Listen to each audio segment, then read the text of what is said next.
Welcome back, everyone. This is The Way. This will be my full Star Wars Book of Boba Fett Episode 5 video. You could also think of it as like an early episode for The Mandalorian Season 3, because Mando is finally back.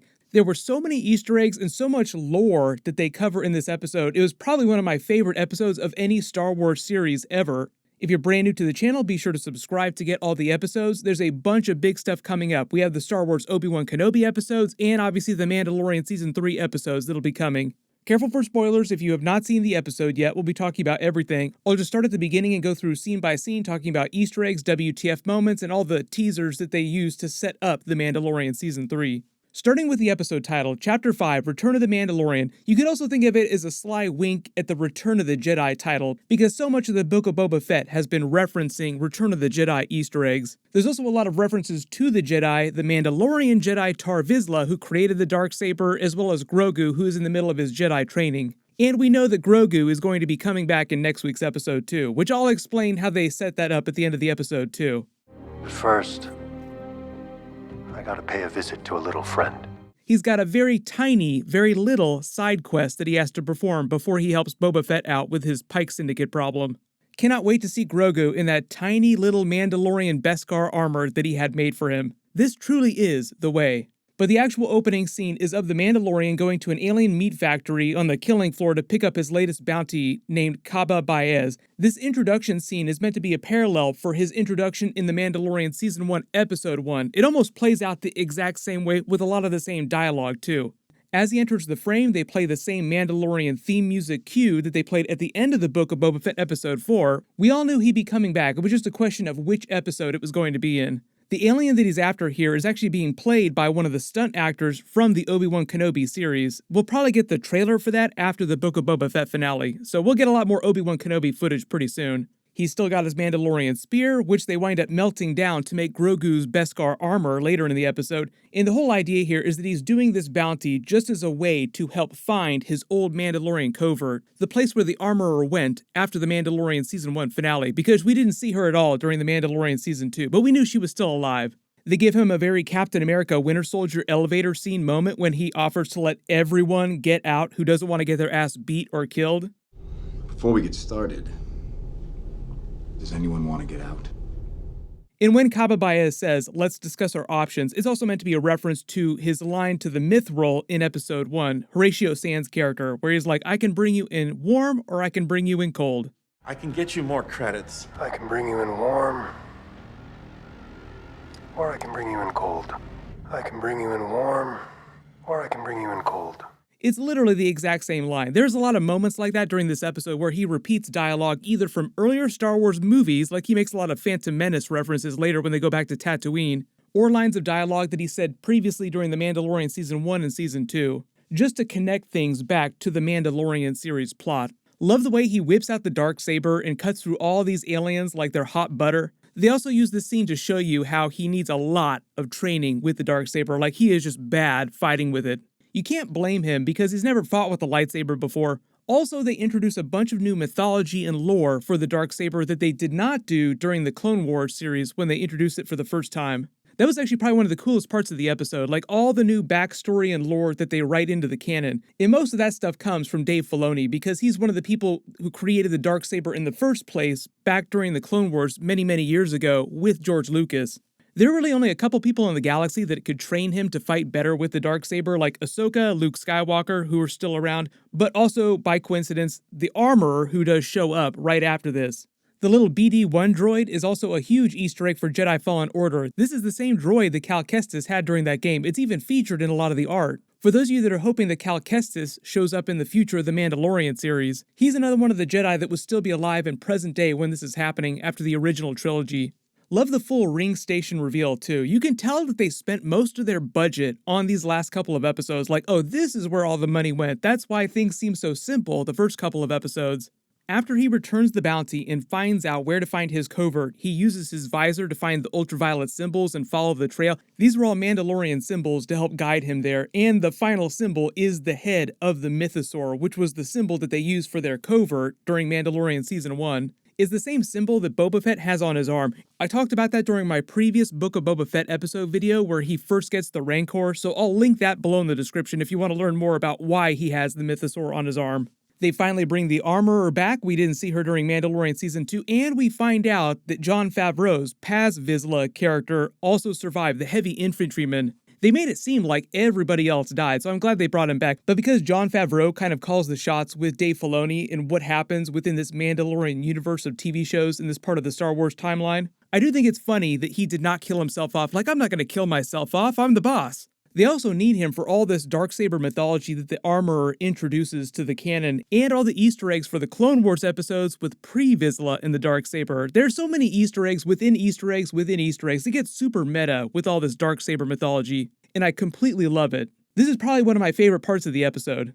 When Paz Vizsla says there are 3 of them left, I think he's also including Mando in that head count. But I love the way they foreshadow this battle for the Darksaber when you see him hold it up, revealing why he got injured. Like, what did that to you? And he holds it up. Paz Vizsla kind of freaks out underneath his helmet. The whole idea here is that Paz Vizsla is a descendant of pre-Vizsla from the Clone Wars, the former leader of the Death Watch Mandalorians, which is where their covert comes from. I'll explain that in a second too, because there's a couple other lines of dialogue that clarify where their special sect of zealot Mandalorians came from. But Dave Filoni and George Lucas created the Darksaber for this specific pre-Vizsla character when they were doing this Clone Wars episode, so that he would be a threat to the Jedi, and he was voiced by Jon Favreau. So when he came back during the Mandalorian Season 1 as this heavy infantryman, another member of that clan, a descendant of his, it was just meant to be a cool callback to that. But also the canon states that the Darksaber was created by the first Mandalorian in history to ever become a Jedi Knight, and he was named Tarre Vizsla, another one of Paz Vizsla here's ancestors. That's why later in the episode when he challenges Mando for the Darksaber, he says, "Fate has brought the Darksaber back to my family's clan." It was forged by my ancestor, founder of House Vizsla. Fate has brought this blade back to my clan. So there's just a lot of really cool meta Easter eggs going on here with the Darksaber. The Armorer then gives Mando a bunch of lore and history behind the Darksaber itself. She says the Mandalorians have existed for 10,000 years, whereas the Empire only lasted for 30. That's a reference to the original Mandalorians when they first started to expand their empire. 10,000 years ago also puts them firmly in the middle of the Old Republic era. But just to explain the timeline, Tarre Vizsla, that original Mandalorian Jedi, created the Darksaber about 1,000 years ago. The other huge thing that they do in this episode is the Armorer gives him this Mandalorian prophecy about the Darksaber, and it's very much in the vein of Game of Thrones and the Prince Who Was Promised, Azor Ahai, the Bringer of the Dawn, about what happens if the Darksaber is taken in combat the way it's supposed to be earned, and what happens if it's not. If it's stolen, if it's not won in combat, how it will lead to the utter ruin of the Mandalorian people. And they kind of throw Bo Katan Kryze under the bus. Like, Katie Sackhoff is probably upset about this, like, oh man, they really threw my character under the bus here. It's meant to set up this cautionary tale of what happened with Bo Katan Kryze during Star Wars The Clone Wars and then Star Wars Rebels. She was gifted the Darksaber during Star Wars Rebels. She didn't win it in combat, and the Armorer is basically saying that it led to the ruin of the Mandalorian people, the Great Purge, and they were scattered as the legend tells. That's why during the Mandalorian Season 2 finale, Bo Katan was so wary about taking the Darksaber from Mando when he tried to give it to her. She probably also believes that she was partially responsible for the Great Purge because she took the Darksaber instead of winning it through combat properly. It depends on whether or not you believe that kind of superstition, but they're basically pinning the Great Purge on Bo Katan. Mando kind of recaps the plot of Mandalorian Season 2 for both of them because neither one of them were around for Season 2. He explains how he won the Darksaber from Moff Gideon in combat, and also where he got the Beskar spear from Ahsoka. He keeps calling them the Jedi, like he doesn't say the name Ahsoka. And he doesn't say the name Luke Skywalker. He just refers to them as the Jedi and Grogu's kind when he talks about taking Grogu back to his people. I don't know if I totally buy the Armorer's reasons for wanting to melt down the Beskar spear. She says it's dangerous for their people because it can also pierce Beskar armor, but really I think the reason they're doing this is to pay off the Grogu Beskar armor that we'll probably see happen during episode 6 next week. So RIP to the Beskar spear. The spear did nothing wrong, but it's all in service of a cooler payoff with Grogu later. When the Armorer says Bo Katan lost her way, like the mantra says this is the way, that's a reference to the special hardcore customs that Mando's covert of Death Watch Mandalorians follow. Never taking their helmets off is just a really good example of that. Bo Katan told him during Season 2 that his group was a special sect of zealots, so the Armorer is kind of throwing shade at Bo Katan and all the other Mandalorians that followed her ways after the Clone Wars and Star Wars Rebels. Like, there's this big question as to whose way is the proper way. Then, like I said, the armor also confirms that their sect were the Death Watch Mandalorians, because she says that they were cloistered on the moon Concordia. That was a moon of the planet Mandalore, ruled over by Vizsla, leader of the Death Watch Mandalorians. And the Death Watch Mandalorian symbol was all over the armor of the ones who rescued Mando as a child. Then, huge WTF scene, they actually flash back to the Great Purge itself. I'm surprised that they paid this off so soon. Like, they show us the Great Purge, and this massive fleet of TIE bombers come and just slag the entire planet into pure glass. That was what Mando was talking about when he told Bo Katan that the surface of the planet Mandalore had turned into glass because the crust of the planet had melted from all the destruction of the bombs. They call this the Night of 1,000 Tears, and the armor is blaming it all on Bo Katan and the other Mandalorians who followed her. That is one sick burn right there. She really hates Bo Katan. Maybe we'll get to see the two of them face off at some point. If you didn't watch the Clone Wars or Star Wars Rebels, the dome here is where the Mandalorians' main city was on the planet, because the surface of the planet had already been rendered uninhabitable by all the civil wars the Mandalorians fought thousands of years ago. So after the Mandalorian civil wars ended, they all unified, they moved under this giant dome.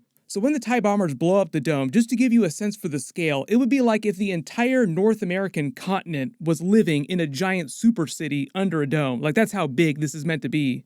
The droids here that you see going full Terminator, walking through the battlefield, are the K2SO models from Rogue One. There's also a bunch of classic probe droids around them, scanning for targets. And then Mando asked the armor to create Grogu's Beskar armor. And the reason why it looks like little tiny links here is probably because it'd be some form of chainmail. Something that will contour to his body and be lightweight enough. But this also kind of makes you remember all the memes and the fan art of Grogu in actual Mandalorian armor from Season 1. Love the Darksaber training montage here on the catwalks. It's also very reminiscent of Luke Skywalker's lightsaber fight with Darth Vader in Return of the Jedi on the Death Star with all the catwalks. As is his fight later with the Tarre Vizsla character. Lots of Return of the Jedi callbacks because this is the book of Boba Fett.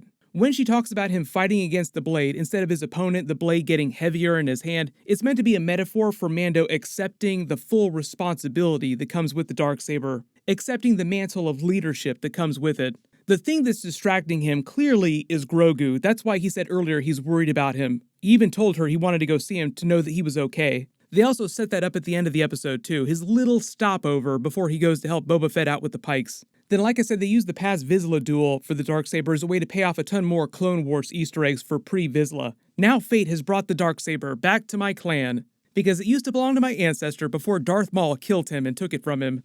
You also notice that when he takes it from Mando, like he picks it up and tries to use it against Mando, it's heavy in his hands as well. He can't wield it because he took it from Mando. He didn't win it in battle yet. Then they finally pay off the big twist of Season 2 with him taking his helmet off multiple times, first to save Grogu's life, getting the information on where to find Moff Gideon's ship, and then again to take it off so that Grogu could see his face before saying goodbye. And yes, the armor does kind of kick him out of the club, so to speak, for admitting to it, but not forever. The whole thing with him redeeming himself in the living waters beneath the mines of Mandalore, I think is meant to foreshadow the Mandalorian Season 3 and beyond, because that also connects with Bo Katan's greater war with the Empire and Grand Admiral Thrawn to try and retake the planet Mandalore for their people. Mando can travel to the Mandalore planet by the end of the Mandalorian Season 3 and enter the waters. They don't have to defeat Grand Admiral Thrawn for him to do that, but that's basically your next big Mandalorian Season 3 teaser. Yes, they do say the mines have been destroyed by the Empire, but the living water that he needs to walk in would still be flowing beneath the planet's surface, so it still exists for him to walk in. He just hasn't figured out how he's going to get to the water itself. But the whole thing here, him walking away, is for the next stretch of story, he will technically not think of himself as a Mandalorian. He won't call himself a Mandalorian. The droids here that take his weapons as he enters the transport ship are the Star Tours droids. The line about weapons being his religion is also another line that he said during Season 1. The little Rodian kid reminds him of Grogu. He also kind of folds the pouch of new Mandalorian armor for Grogu into the shape of Grogu's head. Like you can see the shape of his giant two ears here sticking out.